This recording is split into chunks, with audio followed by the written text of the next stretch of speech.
Hi, I'm James McGuire, and on today's eSpeaks, we're talking about social media for the enterprise, social media for business, and how businesses can best use social media to boost their profile.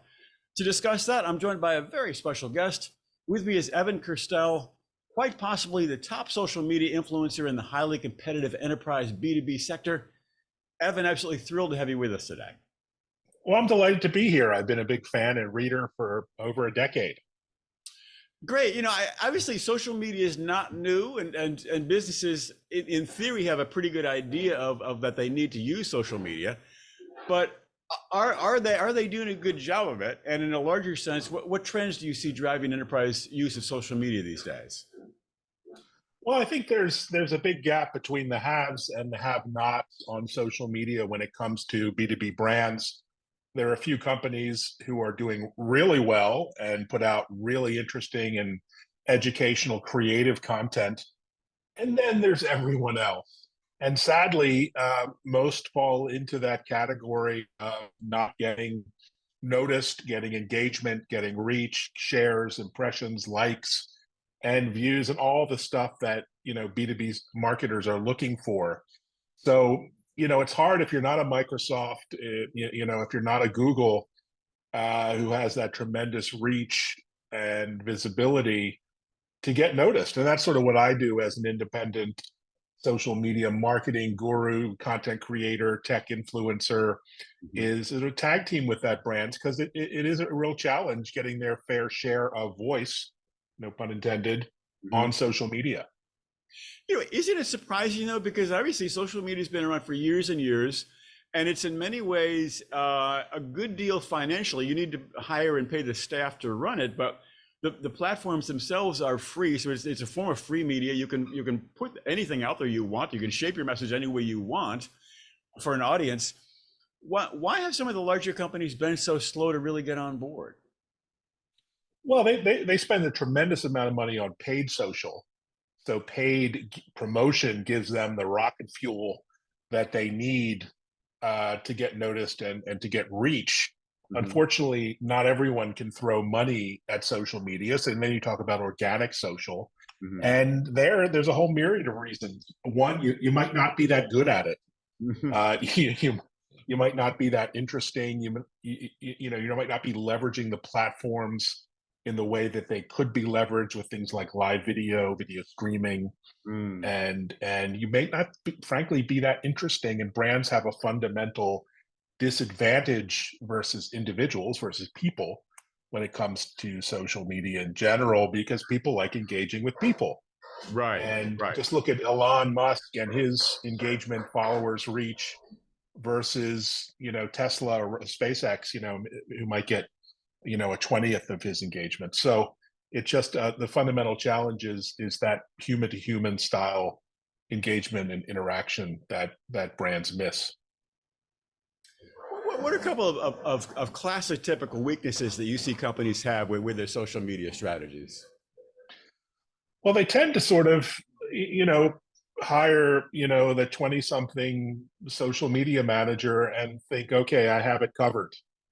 What they don't think about is how do I activate my employees? How do I activate my business leaders and tech, leaders, executives, technologists to be social creatures? And how do I, use best practices and tips and tricks when it's really kind of a side activity for most brands who are still stuck on, frankly, things like white papers and events and kind of the old school marketing that we know so well in B2B. So there's partly a mindset shift is needed, and partly it's leveraging the platforms in a way that the consumer style marketing people already know and do every day. White papers. Now that's a really exciting idea. Just the I very idea love, of don't what. you love reading a good 30-page white paper? I mean, that is really a fun Friday night. So It is. I want. forget I want TikTok, you know. to. I want to curl up on a Friday night with a white paper.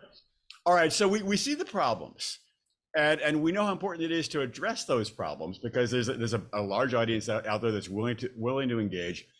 How do you recommend they address these shortcomings? Well, they should hire me right away. No, I'm just kidding. All right, put in the. I guess that that's it's funny, and yet maybe the joke it makes a point. We need to promote ourselves. I mean, that's the reality. In a cluttered world, in an attention-starved world, we have to promote ourselves. It's not going to happen for us. Yeah, and you have to, frankly, there's a lot of lack of information, education about the platforms and how to use them, and how to do video, and how to edit and create content and distribute it. And all of that can be learned. I mean, you only have to go to YouTube to figure out how to do anything these days. So there's a high degree of education, self-education that's needed. And there's just a lot of experimentation, trying what works, what doesn't work. People give up after their 10th podcast or their 20th TikTok or their second live stream. They don't see an immediate ROI or impact, and they just sort of move on. When in fact, I look back, I've done hundreds of podcasts and live streams. I look back in my first, 20 videos and think, oh, that's awful. But, you put in your 10,000 hours and you get pretty good at something. So, building a competency, and it takes time. You can't just outsource it to your agency or your marketing company, or treat it like as advertising that's very polished and produced. Right. It requires a big personal stake. That is the problem. And of course, you mentioned the 10,000 hour figure that Malcolm Gladwell says we need 10,000 hours to become an expert. 10,000 hours or a million tweets in my case over 15 years. So have you I don't actually, know which is. You've tweeted a million tweets? Sadly, very sadly, yes. Over 15 years, that's partly automation, partly retweets, my own tweets. Right. But yeah, it's a total obsession. I wouldn't advise that, by the way, if you're listening and think, how do I? But there is that idea of being active and engaged, and daily, if not hourly, tuned in to what's happening on LinkedIn and Twitter and other networks, and not going on LinkedIn once a week and checking in. There's these are media sites now and need to be treated as such. Right. The world actually exists 24/7, and I guess if we're going to get the best engagement, we need to actually engage with them 24/7, which is daunting, certainly for individuals and even for companies. You think the companies would have a paid staff where it wouldn't be quite as daunting. But all right, well, let's drill down a bit to your services. What sets you apart as a service provider in the social media sector? Well, I think it comes down to one, having an audience. I have almost 600K followers on these networks, so having a built-in sort of cultivated audience over a long period of time that's sort of suitable for the content that I'm curating and sharing and co-creating with clients is important. Understanding best practices, like these platforms, including Twitter, are changing, gosh, daily, if not weekly. And there's always new applications, new platforms, new destinations, new communities that are worth tapping into. So you have to be a bit of a practitioner. You can't read a headline or a Wall Street Journal article on social and think you understand how to play in this game. So being a hands-on practitioner is key. Yeah. It's not that easy, and you don't have time. I mean, you need to drive metrics. You need to drive people to your event. You need to get your content consumed, and you don't have 10 years to build an audience. And so that's why, through partnerships, people like myself, but also many analysts and third parties, have great communities that you can partner with and tap into. And the big brands are doing it, but I love working with early stage companies because they're fun, they're dynamic and exciting, and they're willing to do things on an experimental basis to create really interesting, out of box, content that's creative and funny, and to do that in across platforms really helps get noticed. All right, so you're working with brands and you have a large amount of followers. Do you ever find that a company resists your message? Like Evan, we hear you, we know you do this, but we don't want to do that. So they drag their feet as you work with them? Well, that's par for course, being a client service kind of organization. Clients need to really discover themselves the power of social and digital and content on these platforms. You can lead a horse to water, that can't make them drink. But once they see the power of the platforms and the the engagement and the reach they can get through using more, modern and interesting channels, Mhm. there's really no going back. And so this is the way business is done these days, including what we're doing right now with this video chat. Right. Do you think there's a sense that companies want to get straight to a marketing message, but in reality, sometimes they're better off providing information and doing a soft sell? And is there friction between those two approaches, or is one necessarily better or worse? Well, people have become immune to sales messages. So definitely selling or marketing or traditional messaging is falling flat. I don't look at advertisements. I don't watch Right. videos on YouTube anymore. I premium, and it's just not that interesting. And so a better approach is to educate, to entertain, to inform, to interview customers, to talk about the marketplace, to talk about the business or the journey. If you're an entrepreneur, that's the kind of content that people are really hungry for. Right. I think truer words were never spoken. I wish some of the brands did realize that, because it's the audience doesn't want to be sold to. You can reach them by educating them and entertaining them and enchanting them more than you can say, hey, we've got this $9.99 subscription. Is like it's I Yeah, and want to make even what sure. I do, there's no click to buy. I mean, unless I were selling, beauty products or makeup, maybe, which of course wouldn't be a good fit. But that there's a click to buy there. But in enterprise software, storage, networking, cloud, it's not about selling. It's not about clicking to buy.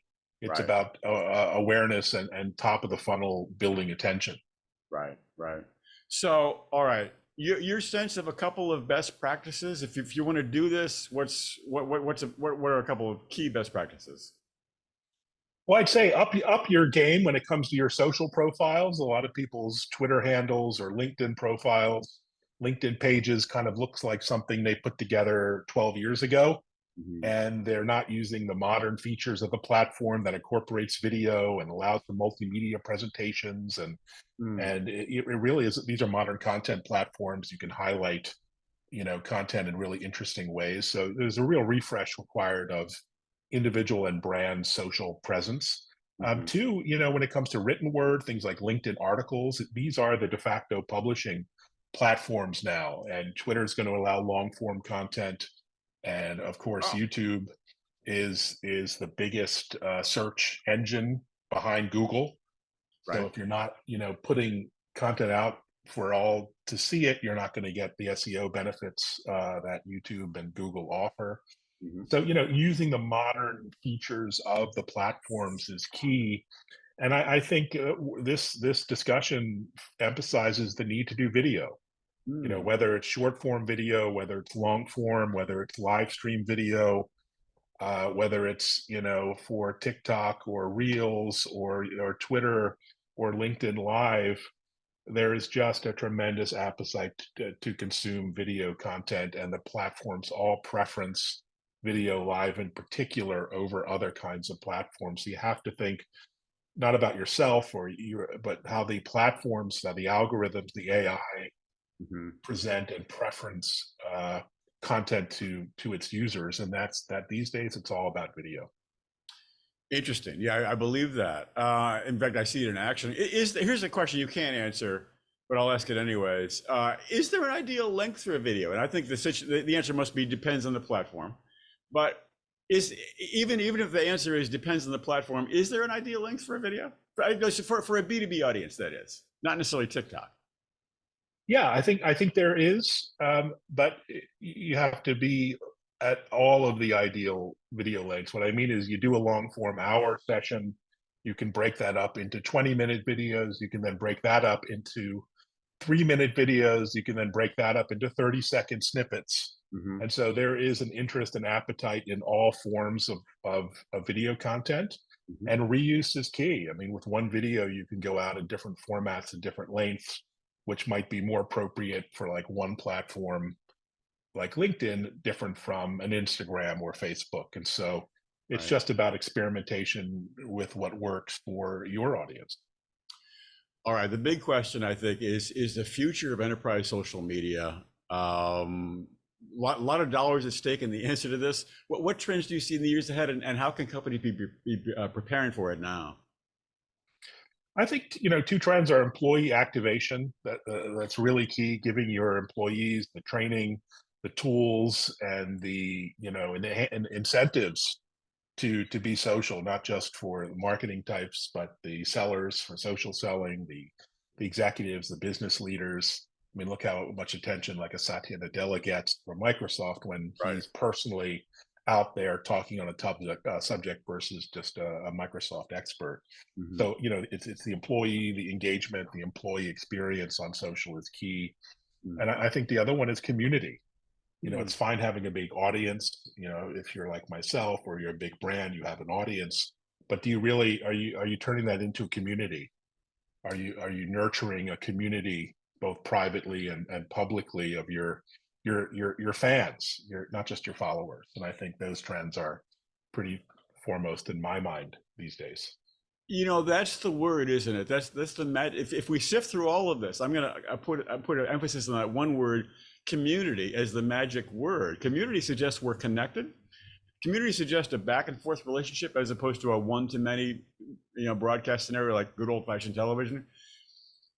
So I guess the question then is, what does it mean to nurture a community? I guess it means you're giving to them, they're giving back to you, everyone's giving to each other. But how does one party nurture that environment? Well, it's almost a kind of reward structure for participating in the community and gamifying it. Being a community manager means making it fun and interactive and two-way. You're not just asking, but you're giving. Mhm. And look at eWeek. I mean, I'm a big fan. I imagine there are other huge eWeek readers and fans who would gladly, exchange, comments and likes and notes on articles or chat about it on Twitter Spaces or Clubhouse. Mhm. And so, nurturing that sort of core group of super fans is not just important for the brand, but it can be monetized. You can charge $5 a month to participate in a community that's delivering value. And Mm. so, I think that's the shift that I'm seeing. Evan, you said it. I mean, it's a big topic. We could talk quite a long while about this one, but I appreciate your comments. Very much, very much. Thank you for sharing your expertise today. Thanks for what you do. Good to see you.